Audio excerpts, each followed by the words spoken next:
Want to customize PDFsam Basic to better match the way you work? From changing language preferences to adjusting output and interface options, the Settings menu lets you personalize your experience.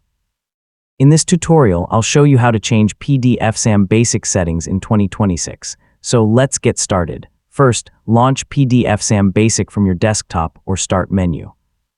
Wait for the application to fully load before continuing. Once you're on the main dashboard, you're ready to access the settings.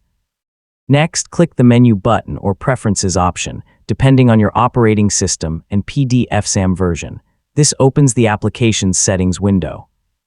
The layout may look slightly different across versions, but the available options are generally very similar. Take a moment to look through the available settings.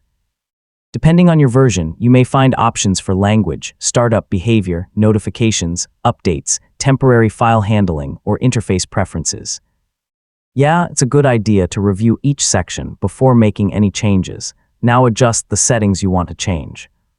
For example, you might select a different language, enable or disable automatic update checks, or modify other available preferences. Only change options you understand, especially if they affect how the application processes files.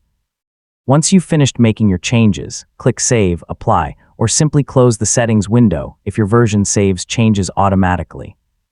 Some settings may take effect immediately, while others may require restarting the application. Finally, return to the main dashboard and confirm that your new settings have been applied.